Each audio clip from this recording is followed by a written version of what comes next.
She left me for exploration, saying she loved her new lover more than me. I stayed quiet, heartbroken, and alone with our 3 kids. They laughed, thinking I'd crumble. Years later, my phone rang. Guess who was begging for help? Completely shocked by the man it'd become. Man, it feels like just yesterday. July 2023. Our 3rd kid came along. Healthy as could be. And honestly, life felt pretty damn perfect. We had the family we always dreamed of. A bustling house. All that good stuff. Then, out of nowhere, in December, my wife ended up in the hospital with sepsis. It was terrifying. A real gut punch. We almost lost her. But she's a fighter. Always has been. And she pulled through.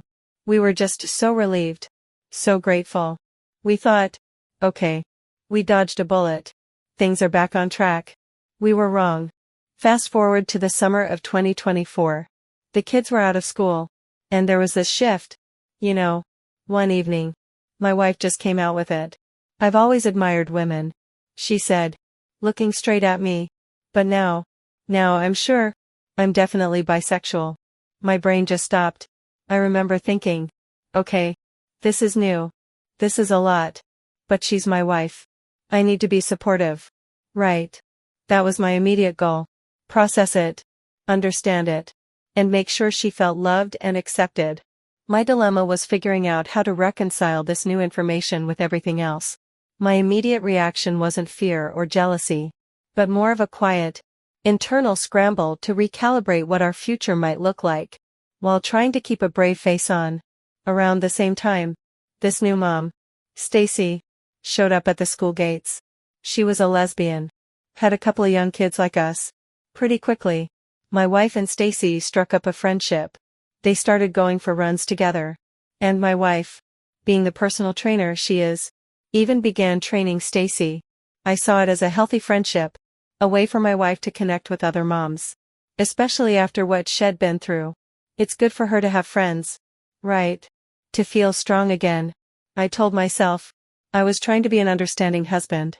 But there was this faint, persistent hum in the back of my mind that I just couldn't quite pinpoint. Then came September 22 and my wife went away for a girls' weekend. A much-needed break. She came back Sunday evening. And the moment she walked through the door, I knew something was seriously wrong. She looked like she'd been hit by a truck. Eyes red. Slumped shoulders. Barely able to make eye contact. Before I could even ask, she just started pouring it all out. She'd gotten drunk. Exchanged flirty messages with Stacy. And told her she was bisexual. And then the kicker. She told Stacy that Stacy was her type. It was like a punch to the gut. My wife was an absolute wreck. Apologizing over and over. Telling me I could leave her. How much she loved me. How sorry she was. I was shell-shocked. My brain was reeling. Trying to process this confession. This betrayal. This vulnerability. All at once. What the hell just happened? What do I even say? The problem was, I was starting a new job the very next day. My mind was already split between this seismic event and the huge professional shift awaiting me. In that moment of overwhelming confession, exhaustion, and future job anxiety, I did the only thing I felt capable of. I told her I forgave her. I wanted to believe her apologies were genuine. And I desperately needed things to stabilize. Even if just for a day. My immediate goal was simply to navigate the emotional tsunami without utterly falling apart before starting my new gig. The dilemma was accepting what she said while knowing deep down this wasn't just a drunk mistake. It felt like a door had been opened. After that weekend, things got complicated. I didn't know what the hell to do. I didn't want to be the guy who told his wife she couldn't see a friend. Especially a new friend she'd bonded with. And I definitely didn't want to be the one to suppress her sexuality. Especially after she'd just bravely come out to me. So, despite the unease bubbling inside me, I let them keep seeing each other. My goal was still to be open-minded and supportive. To give her space to explore. Hoping it would ultimately strengthen our bond. The dilemma was trying to hold on to that goal while seeing the evidence that their relationship was progressing beyond just friendship. Eventually, the kiss happened.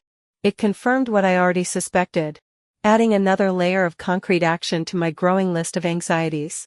Then, in October, Stacy walked out on her partner and kids.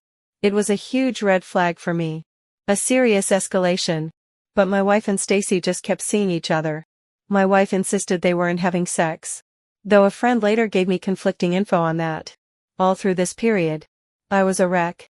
Just completely lost. We ended up in couples therapy, which felt like a last-ditch effort.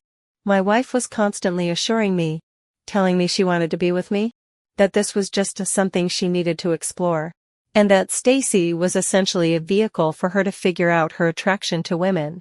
My goal was to believe her, to trust that she truly wanted us to work, and that this was just a phase of discovery. But the dilemma was obvious. How do you trust someone who's exploring with another person, when that exploration is clearly cutting into your marriage? I tried to stop it, tried to put my foot down, to get out. But every time I pulled away, every time I felt like I was reaching my breaking point, she'd find a way to pull me back in, often through sex.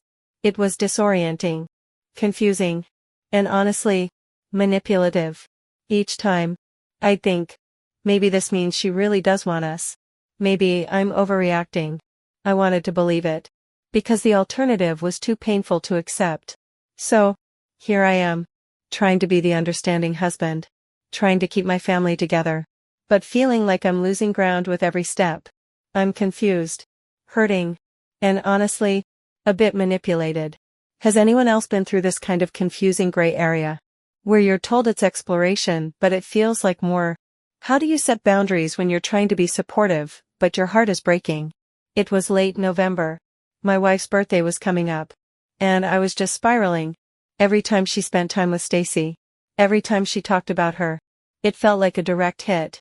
I saw Stacy as this looming competitor, this force pulling my wife away, and I felt desperate to remind my wife what we had. My goal was clear. I needed to show her, in no uncertain terms, how much she meant to me, how much I valued our marriage. I decided to pull out all the stops for her birthday. I spent a ridiculous amount of money, a fortune really, on gifts.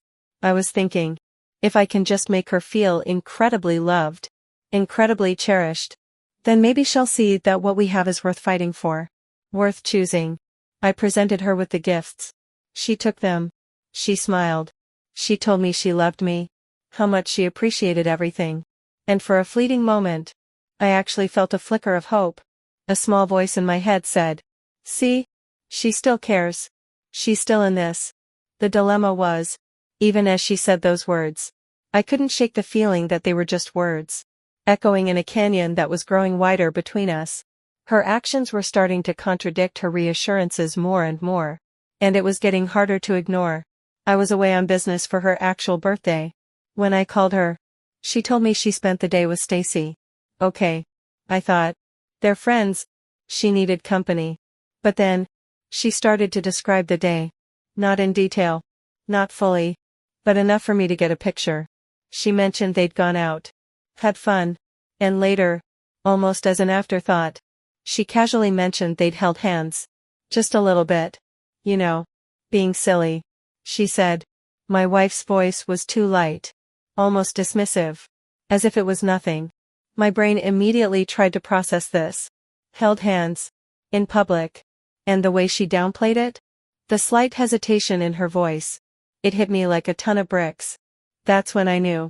That's when I realized this wasn't just exploring anymore. This was them trying out what it felt like to be a couple in public. I knew, in that moment, that something had fundamentally shifted, and it was absolutely not in my favor. She was lying to me about the extent of their physical affection, and that lie confirmed my worst fears. That Friday, just a few days after her birthday, I picked up her phone. Not because I was looking for trouble, but because I'd seen it light up with Stacy's name too many times. Curiosity, or maybe a sick sense of impending doom, got the better of me. My fingers felt clumsy as I scrolled through their messages. And there it was. Stacy, declaring her love for my wife. And my wife, saying something similar back. My eyes scanned the words, then scanned them again, trying to make sense of what I was seeing. My heart dropped into my stomach. It wasn't just flirting anymore. It was a full-blown exchange of affection, of commitment. In black and white, I realized, with a sickening clarity, That her heart wasn't just exploring Stacy. It was actively choosing Stacy. That same weekend, the definitive moment came. I asked my wife. Pleaded with her. Not to go to Stacy's place. I told her I needed her to stay. That the kids and I needed her. She looked at me. Her face unreadable. Then she just left. She walked out the door, leaving me alone with our 3 kids. To go to the woman she was now exchanging declarations of love with. That act, that direct disregard for my feelings, for my request, spoke volumes louder than any therapy session or any I love you. My conclusion was stark. I wasn't just second place. I wasn't even on the podium anymore. A week later, she delivered the final blow. We were sitting in the living room. A palpable tension in the air. She took a deep breath. I want to be with Stacy more than I want to be with you, she said, her voice quiet but firm. Then came the usual script. I love you. You're amazing. I'm still attracted to you. But this is something I have to explore. It was a paradox. A cruel twist of the knife. How could she love me, find me amazing, be attracted to me, and still choose someone else? My head spun. I realized that all her reassurances, all her pulling me back in, had been a smokescreen. This exploration was never meant to lead back to me. It was always about moving towards Stacy. It stripped away any lingering hope I had, leaving nothing but a raw, aching void. My goal to save our marriage had officially failed. I'm standing here now, at the edge of this cliff, reeling from the impact of her words and actions. It's hard to reconcile the person I married with the person who left me and our kids alone to be with someone else. What do you even say when someone tells you they love you, but they want someone else more? How do you process that kind of abandonment when it's framed as self-discovery? The month after she told me she wanted to be with Stacy more than me was an absolute blur. It was a vicious cycle of bitterness and heartbreaking practicality. Every conversation felt like wading through mud, trying to figure out the logistics of separating our lives. Where was she going to live? Where was I going to live? Who was having the kids on which days? Every decision was heavy. Every agreement felt like another nail in the coffin of everything we had built. There were no grand fights, just this suffocating, grinding bitterness that coated everything we said and did.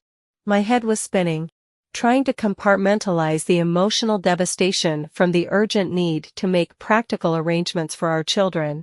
Now, 5 weeks have passed since that confession. And honestly, it feels like 5 years. I've gone through the initial shock, the disbelief, and now I'm wading through the deep, murky waters of grief. I'm grieving my marriage. Sure, but it's so much more than that. I'm grieving the future I thought we had. The routines, the unspoken understanding, the sheer comfort of knowing what to expect. I'm grieving the loss of us, the unit, the team, the family that I believed was unshakable. My primary goal now is to accept this new, painful reality, process my profound grief, and focus on building a stable co-parenting relationship for our kids. It's about picking up the pieces. Not for me, but for them. I'm trying, really trying, to keep a good relationship with her. Not for us. Not anymore. But for our children. We need to be able to co-parent well. To navigate school events, doctor's appointments, holidays, all the stuff that makes up a kid's life. So, I bite my tongue. I force a polite tone. I try to act like we're just 2 adults making the best of a difficult situation. It's draining, but it feels like the only option. I've accepted her decision. I have to. There's no going back. And I'm genuinely trying to look forward. Trying to visualize a life that doesn't involve her in the same way. A life that's different. But here's the thing. Even as I try to push forward, the questions keep dragging me back.